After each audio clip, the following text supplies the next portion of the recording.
here's our host, Tian Wei. I'm Tian Wei, and this is World Insight on CGTN. We begin with the ongoing Ukraine crisis. Another round of negotiations between Russia and Ukraine took place Monday via video link. The head of the Russian delegation said the negotiations are being held daily. The Ukraine conflict was in the agenda on the meeting between Chinese senior diplomat Yang Jiechi and U.S. National Security Advisor Jake Sullivan in Rome on Monday.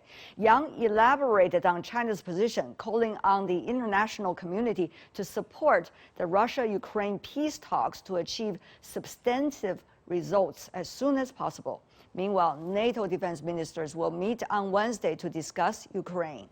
Earlier, Russia's Sputnik quoted the Ukrainian president advisor as saying a Russia-Ukraine peace agreement could be reached within 1 to 2 weeks. So, how far are the talks from a breakthrough? What can we expect in the coming days? Let's loop in our panelists.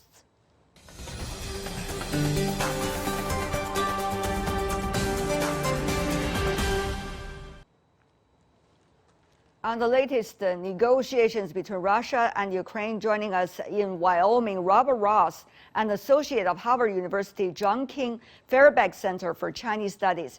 In Washington, D.C., Anton Fedashian, a professor of history at the American University. Last but not least, in Shanghai, Zhao Long, a professor of the Center for Russian and Central Asian Studies from Shanghai Institute for International Studies. Gentlemen, welcome to the program.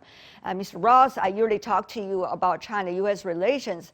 Of course, we would touch on that because of the latest discussion between Sullivan and Yang. Now, both sides put out long readouts without giving very specifics about how they touch on the issue of a Russia-Ukraine crisis. From your perspective, what is the expectation from Washington, and meanwhile, the background, the play or role that Washington has been playing in the Russia-Ukraine crisis? Well, I think on the U.S.-China front, the United States does not expect full Chinese compliance with American sanctions or even European sanctions, but is looking for extensive restraint so as not to make it easy for Russia. And of course, that would include no arms sales, no getting around the banking sanctions, and of course, no transfer of high technologies. And of course, this is a turning point, a potential turning point in U.S.-China relations, because should China help its strategic partner in avoiding American sanctions and European sanctions, China would be aligning itself with Russia against Europe. And so whatever this deterioration of U.S.-Russian relations would also lead to a significant deterioration of U.S.-China relations. All right. That would lead to a polarization. Okay. So this is a turning point for China, the United States. Would that also be concerns from China as Yes. well, Mr. Zhao, in Shanghai, about the background role that the U.S. has been playing regarding the Russia-Ukraine crisis? I think China's position is quite clear. China is calling for the maximum restraint, which concerns all parties to this conflict. On the one hand, it means to continue effort to construction of humanitarian corridors. On the other hand, to create a favorable environment for continued peace negotiations and to help de-escalate the situation. With regard to the U.S., I think there's our design for the U.S. To call for the U.S. to lower the tensions and to maybe to make some steps to stop the continued supply of weapons to the Ukraine side, and to lead the very concrete and productive negotiation process, and also not to expanding the unilateral sanctions outside the UN framework. I think this is will be the China's position towards the negotiation and towards the United States. After all, this is not necessarily a conflict directly involving China and United States. The key parties are Russia and Ukraine. So that's why I go to Professor Fedashian. You've been watching and observing as well as researching about Russia and Ukraine over the past decades. Tell me more about how serious are they, from your assessment, about a peace deal, and how soon it could be?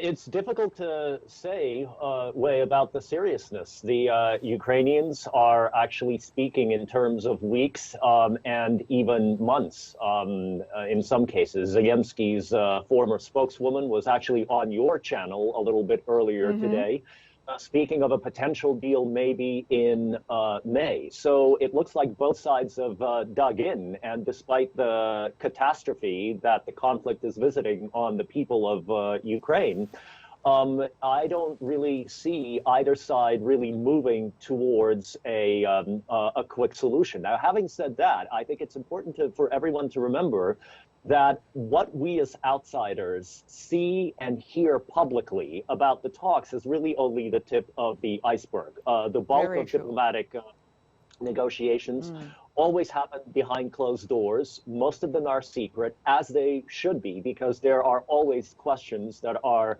discussed that could be politically damaging to all sides. The Russians have drawn red lines in the sand. It is almost impossible, for example, for the Kremlin, for Putin, to give up some of the most important demands that the Russians had put forward about 3 months ago without losing face. And for the Ukrainians, it will be very difficult to simply give in to these demands.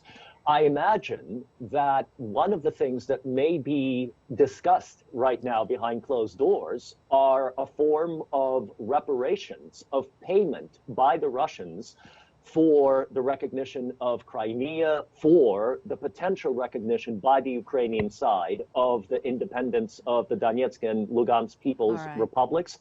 If Ukraine agrees to this, it may come down to money and sort of a face-saving move away from the precipice. Mr. Zhao, you've been also researching about Russia for a very long time. Tell me your assessment. Of course, Ukraine also a very important party in this two-party discussion. How do you see, the West's support for Ukraine at this point?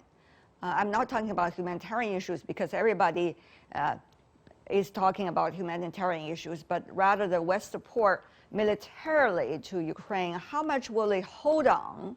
And how do you see the peace negotiations taking place in parallel with the military conflicts? Well, of course, the West support, especially the military support to the Ukraine, will be seen as the measure of escalation of situation to Russia. So I think, of course, there are still hope for the ceasefire by taking some diplomatic efforts. But there's still quite a long way to go before to reach that final ceasefire. Because I think the willingness of both sides to compromise is not particularly very strong until there's a clear winner in this fight, in the battlefield. So in general, the end of this conflict still depends on Russia's political will, especially on its assessment of the cost of this military operation, of its self-assessment of completion of its strategic objectives, and etc. And the most important thing, I think, the conflict is ostensibly between Russia and the Ukraine, but it's actually a ground contest or competition between Russia and the West. So the situation also depends on the United States and NATO's position and approach. Of course, all the parties are moving very quickly. It is a struggling of priorities, one could argue, Mr. Ross, about Washington right now. There's the nuclear issue on the Korean Peninsula. There's the Iran peace deal. And of course, there's something happening between Russia and the Ukraine. We see this administration struggling with priorities while trying to emphasize its emphasis on Indo-Pacific. So, Mr. Ross, how do you see, the U.S.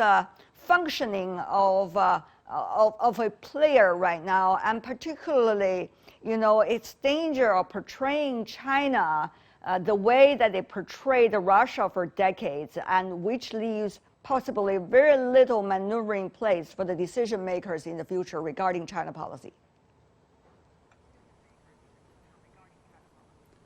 Well, the relationship between the United States and China is heavily involved in the Ukraine situation.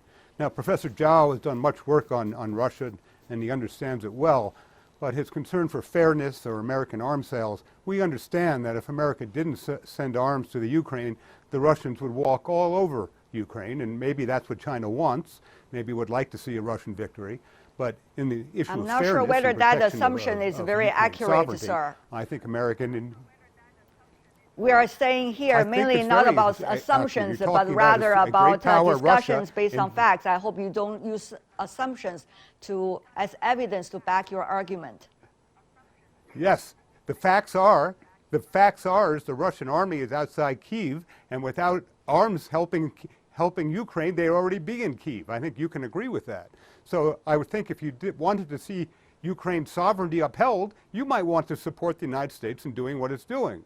Now, yes, the United States is very concerned about East Asia, very concerned about pivoting to East Asia, but how we conduct our relationship with China within East Asia is going to a considerable degree depend on how China responds to the situation in Ukraine. All right. And we expect the Chinese, at best, to not help the Russians defeat Ukraine. All right. Let me also go to Mr. Zhao, just to be fair. Going further, because we only have very little time left. How much time do we have for this round of discussion? 30 seconds, maybe. So, Mr. Zhao, very briefly, can you respond to Mr. Ross, just to be fair? And you only have about 30 seconds.